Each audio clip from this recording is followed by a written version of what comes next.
Friends, स्वागत है आपका कभी K2Z में। ये जो वीडियो है ये क्लास 10 में साइंस के लिए ऑब्जेक्टिव के लिए काफ़ी इंपॉर्टेंट है।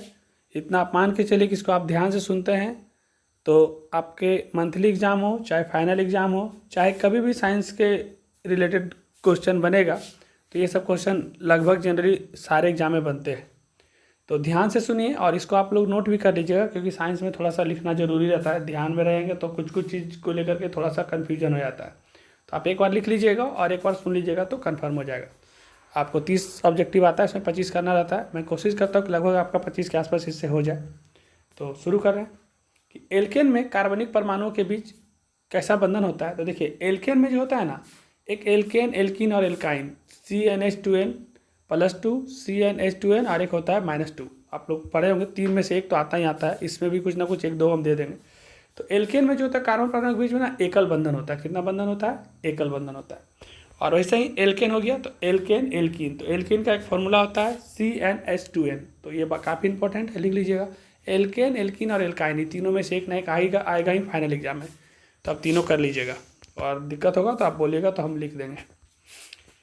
एल्काइन में 2 कार्बन परमाणुओं के बीच में 3 संयोजक बंधन होते हैं। एल्काइन में 2 कार्बन परमाणु के बीच में 3 संयोजक बंधन होते हैं। देखिए तीनों से क्वेश्चन आ गया। एल्केन में एकल बंधन होता है। एल्कीन का रासायनिक सूत्र CnH2n और एल्काइन में 2 कार्बन परमाणुओं के बीच में 3 संयोजक बंधन होते हैं।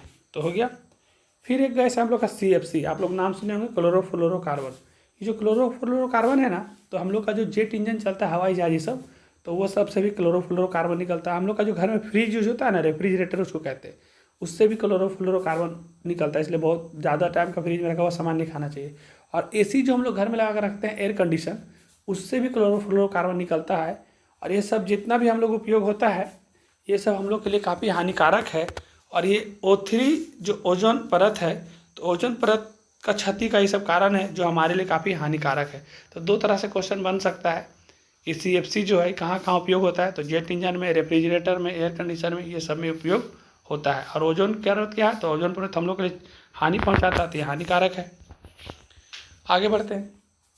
जैव अनवीकरणीय। तो जैव अनवीकरणीय में कागज लिख देंगे कि जैव अनवीकरणीय और एक जैव आवर्धन प्रदर्शित करने वाला होता है।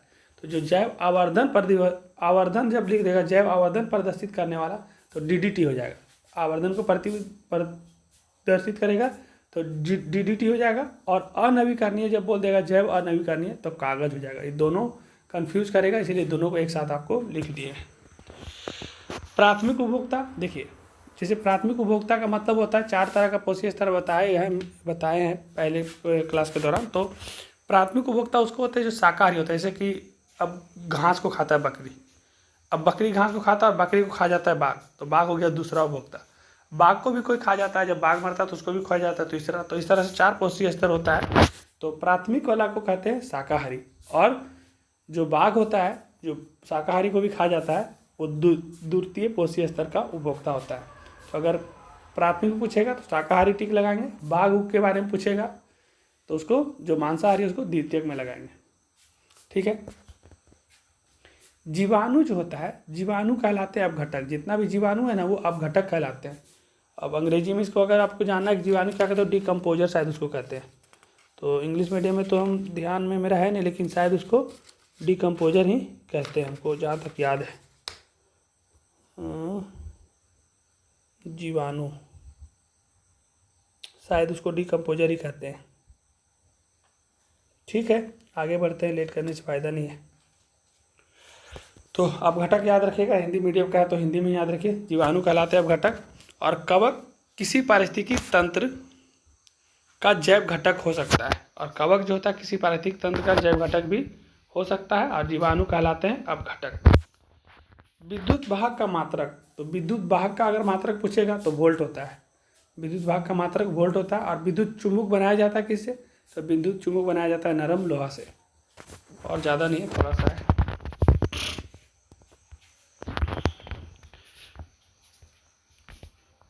विद्युत जनित्र परिवर्तित करता है, ये हम क्लास के दौरान पढ़ाए हैं। कुछ लोग को याद होगा कि हम साइंस का 1-2 क्लास लिए हैं। तो विद्युत जनित परिवर्तित करता है यांत्रिक ऊर्जा को विद्युत ऊर्जा में। और हम बोले भी थे कि ऐसा क्वेश्चन बनता ही बनता है। तो तीनों का तीनों अच्छा से देख लीजिए। तो विद्युत जनित परिवर्तित करता है यांत्रिक ऊर्जा को विद्युत ऊर्जा में। और डायनेमो का जो सिद्धांत है वो विद्युत चुम्बकीय प्रेरण पर काम करता है। और विद्युत मोटर जो हम चला सकते हैं तो उसको डायरेक्ट करंट भी चला सकते हैं, अल्टरनेटिंग करंट भी चला सकते हैं, मतलब दृष्ट धारा और प्रत्यावर्ती धारा दोनों में हम लोग इसको चला सकते हैं। किसको? विद्युत मोटर को हम लोग AC और DC मतलब डायरेक्ट और अल्टरनेटिव दोनों में चला सकते हैं। अब विद्युत जनित परिवर्तित करता है यांत्रिक ऊर्जा को विद्युत ऊर्जा में। और डायनेमो का सिद्धांत आधारित है विद्युत चुम्बकीय प्रेरण पर। तो ये तीनों काफ़ी इंपॉर्टेंट है, आप लोग जरूर नोट कर लीजिएगा। चुंबकीय बल का ऐसा ही मात्रक, चुंबकीय बल का ऐसा ही मात्रक तो टेस्ला वेबर भी होता है, लेकिन चुंबकीय बल का ऐसा ही मात्रक अगर ऑप्शन में न्यूटन प्रति एम्पियर मीटर दिया रहे तो आप इसको भी टिक करेंगे कि चुंबक बल का ऐसा ही मात्रक न्यूटन प्रति एम्पियर मीटर भी होता है।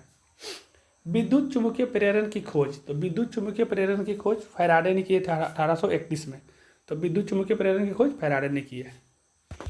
एल्कोहल में देखिए, जो एल्कोहल होता है ना, शराब, अभी 2-3 दिन पहले ही पढ़ा रहे थे हम क्लास में, तो उसमें कार्बन भी होता है, हाइड्रोजन भी होता है, ऑक्सीजन भी होता है। ऑप्शन में कुछ और भी दे सकता है कि क्या नहीं होता है, तो नाइट्रोजन नहीं होता, और भी कुछ पूछेगा तो नहीं होता है, लेकिन कार्बन, हाइड्रोजन और ऑक्सीजन अल्कोहल में होता है। अल्कोहल का रासायनिक सूत्र भी हम शायद 2 दिन बताए थे कि नहीं, ध्यान नहीं है, लेकिन उसमें कार्बन, हाइड्रोजन और ऑक्सीजन होता है।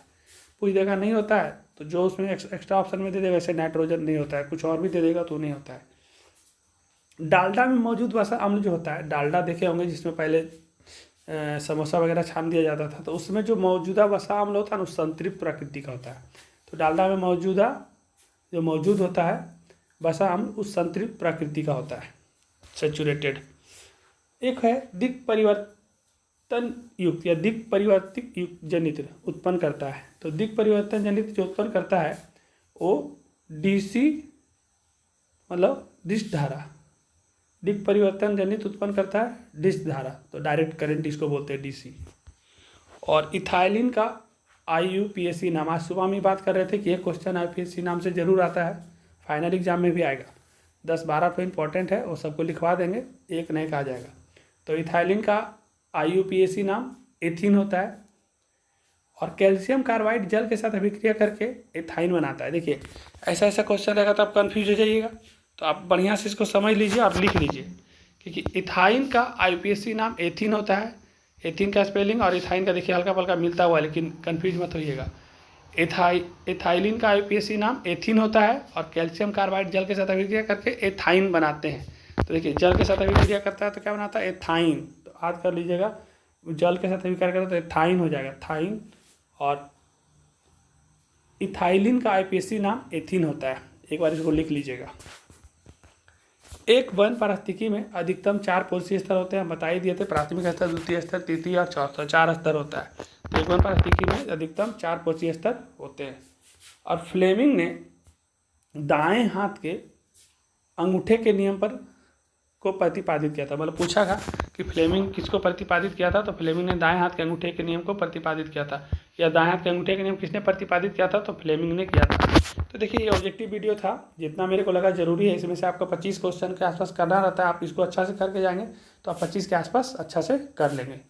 और रह गया बात आपका सब्जेक्टिव का चाहे अदर वीडियो का, तो अगर आप लोग को अच्छा लगता है लाइक करते हैं, शेयर करते हैं, सब्सक्राइब करते हैं, तो थोड़ा सा मोटिवेट होंगे, तो और सभी कोई भी करेंगे तो आप लोग का एग्ज़ाम खैर कल है, अलग चीज़ है मंथली एग्जाम, लेकिन फाइनल एग्जाम के लिए भी मेरे को जितना करना होगा करेंगे।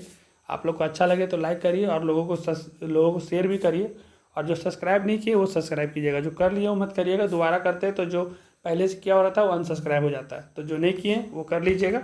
बाकी रात हो गई है, आप लोग कुछ देर तक पढ़िए, आप लोग का एग्ज़ाम अच्छा जाए, ऑल द बेस्ट। तो इस वीडियो को यहाँ समाप्त करते हैं, धन्यवाद, गुड नाइट।